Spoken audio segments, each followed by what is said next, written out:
Tu sais, parfois, on a l'impression que nos blessures nous brisent à jamais. Comme si un jour, quelque chose en nous s'était fissuré et qu'on ne pourrait plus jamais redevenir entier. Mais as-tu déjà entendu parler du kintsugi? C'est un art ancestral japonais et une incroyable leçon de vie. Il ne s'agit pas juste de réparer un bol cassé mais de le rendre plus beau qu'avant, en soulignant ses cicatrices avec de l'or. Tu es sur Neurosublimity, la chaîne qui t'aide à mieux comprendre ton cerveau, à apaiser ton cœur et à transformer tes blessures en force de vie. Pas en les cachant, pas en les niant, mais en les illuminant. Et justement, dans la tradition japonaise, les cassures ne sont pas vues comme des défauts à éliminer, mais comme une partie de l'histoire de l'objet. Le kintsugi est né à l'époque des samouraïs, au XVe siècle, lorsqu'un shogun fit réparer sa tasse de thé avec de la laque dorée, plutôt que de la jeter. Mais avec le temps, cette technique est devenue une philosophie de vie, celle du wabi-sabi. Cette sagesse japonaise qui célèbre l'imperfection, l'impermanence, et la beauté cachée dans les failles. Ce n'est que bien plus tard que cette métaphore a été appliquée à nos blessures émotionnelles, par des psychologues, des thérapeutes, des penseurs contemporains. Mais l'idée était déjà là, accueillir la fêlure, la relier avec soin, et la sublimer, plutôt que de la nier ou de la cacher.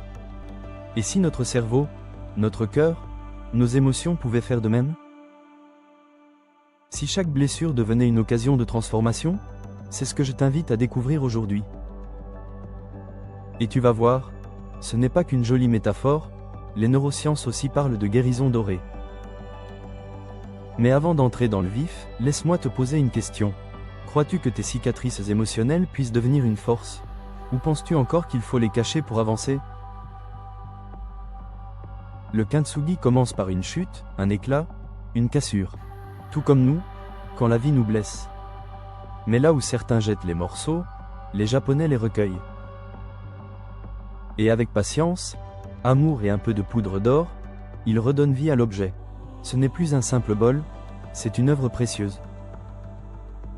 Et toi, quelle est cette blessure que tu portes encore en silence? Est-ce un rejet? Un abandon? Une trahison? Une parole qu'on ne t'a jamais dite ou une qu'on t'a hurlée un jour où tu étais fragile?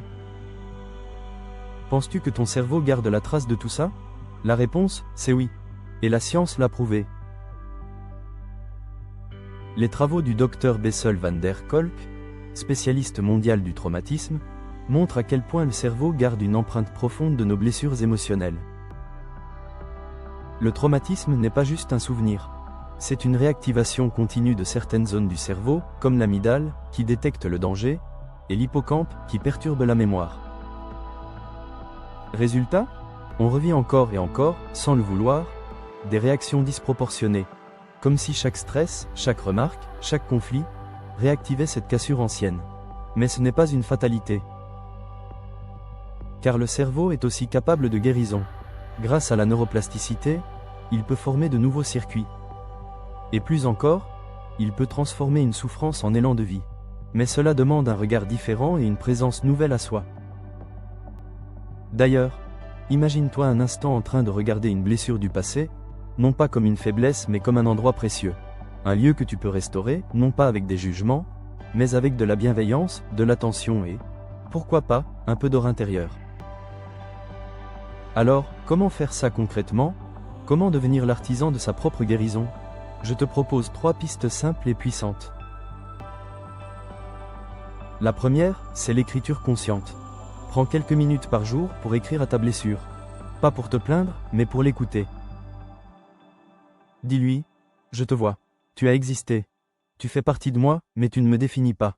Tu verras, avec le temps, ta perception changera.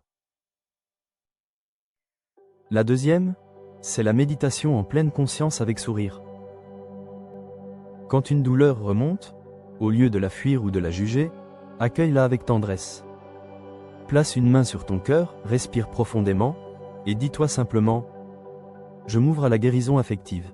Même si je ne sais pas comment, je fais confiance au processus. » Ce geste, même minuscule, crée une nouvelle connexion dans ton cerveau.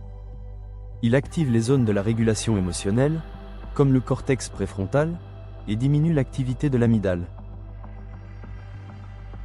Et enfin, la troisième piste, c'est le partage sincère. Trouve une personne de confiance et raconte une partie de ton histoire, juste une. Parce qu'en étant entendu, reconnu, tu renverses la honte. Et là, à ce moment précis, une première ligne dorée apparaît sur ta cassure. Tu vois, réparer, ce n'est pas revenir en arrière, c'est transformer l'impact de ce qui a été. Et tu n'as pas besoin d'être parfait pour être magnifique. Tu as juste besoin de t'autoriser à briller à travers tes failles. Alors maintenant à toi. Quelle est la blessure que tu veux transformer en œuvre d'art? Quelle est la première fissure que tu pourrais honorer, aujourd'hui? Tu peux écrire un mot en commentaire, ou même simplement un emoji. Et si cette vidéo a touché une corde sensible en toi, partage-la avec quelqu'un qui a besoin d'entendre ça.